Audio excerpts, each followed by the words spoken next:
Please have a seat just for a few minutes, okay?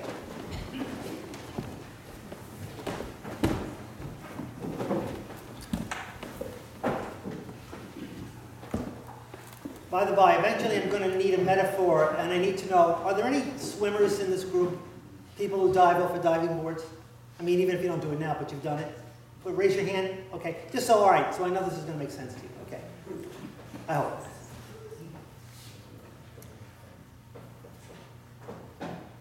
This is going to be disjointed because what you're about to hear today, you're going to hear in one form or another for the next 5 weeks.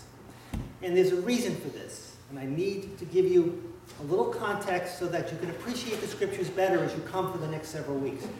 You all know that in the course of reading the Bible every Sunday, as far as the Gospels are concerned, each year we pick one Gospel and we stick with it for the whole liturgical year. So one year it's the Gospel of Matthew, one year it's the Gospel of Mark, that's this year.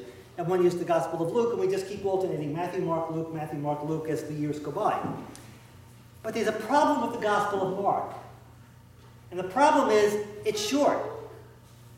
And to put it very bluntly and simply, there ain't enough Mark to fill out 52 Sundays of the year. So what was done was determined that in the summertime, now maybe they did this because most people are away or traveling and whatnot. I don't know what the liturgists thought of when they did this. But in the midst of the summer, usually the beginning of August of the year that we do Mark, we take this time out and we read for the next 5 weeks one chapter from the Gospel of John. It's John chapter 6, which I started reading today. And we will read the entire 296,000 verses of the Gospel of John chapter 6. Something which is called the Bread of Life Discourse. Now, I could preach fully what the point is today. Then you'd have to come back and listen to the same exact sermon next Sunday, and the next Sunday, and the next Sunday. So I'm going to break it up in points, all right, just so to kind of carry you from week to week. I want it to make sense, and I want to not focus on the event itself, although the event itself is extremely important. And again, this is the only other historical thing I want you to know as far as Bible study. Of all the things that are attributed to the work of Jesus in his active ministry, there is only one event that shows up in all 4 Gospels, virtually identical, no matter who wrote it, what his source was. And that is the feeding of this crowd. It is the only event, short of the crucifixion, resurrection, which is at the end, that shows up in the Gospels of Matthew, Mark, Luke, and John.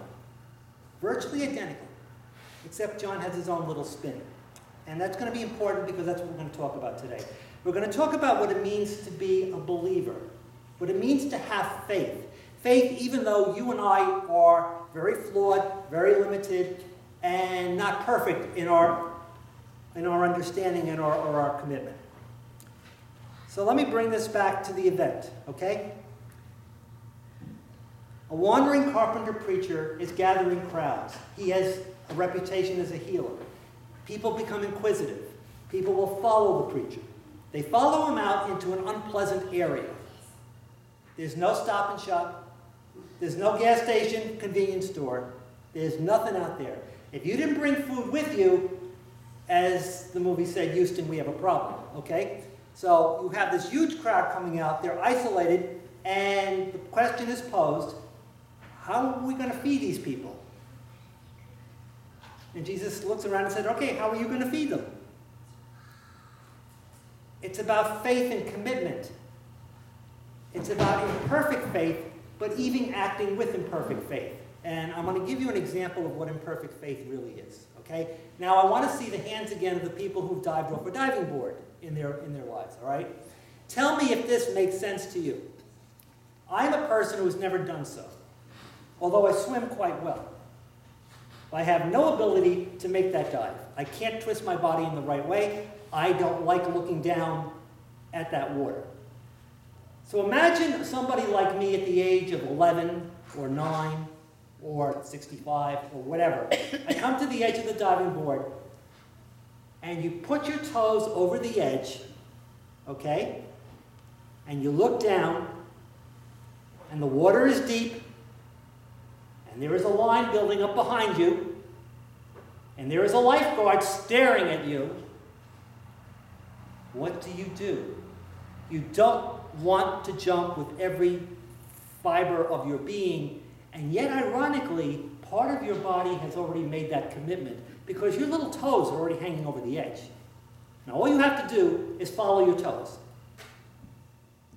They may not know what they're doing, but if you follow them, something good is going to happen.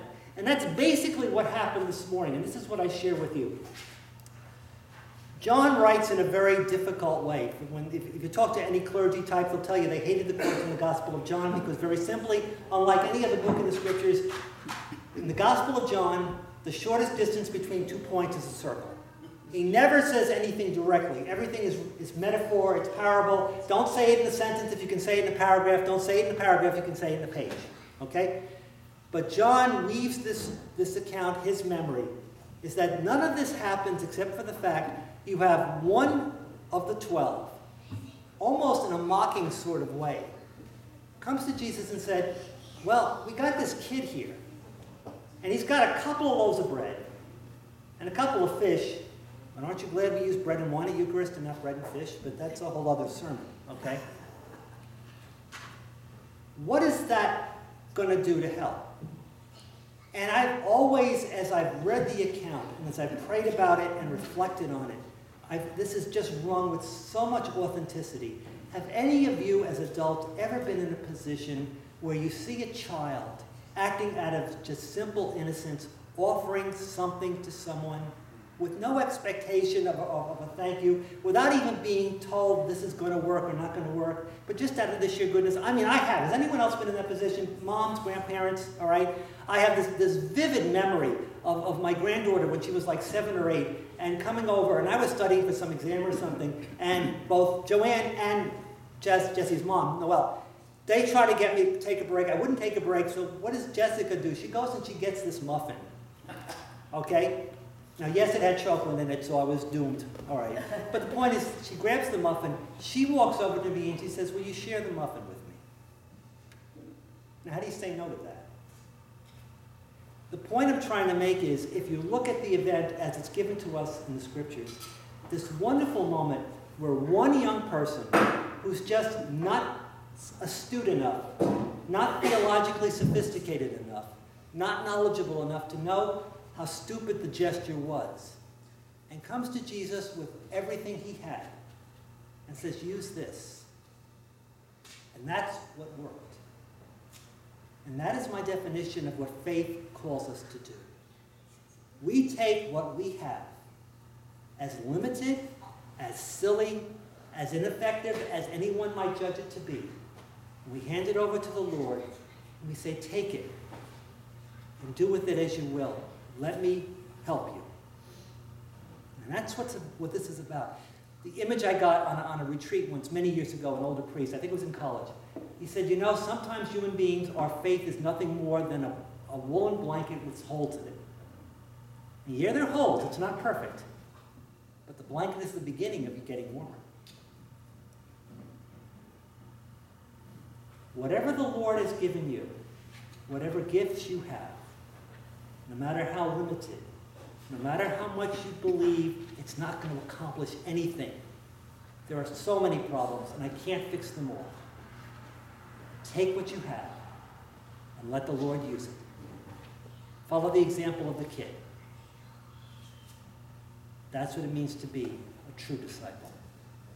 And that's as far as I'm going this week. The story continues next week.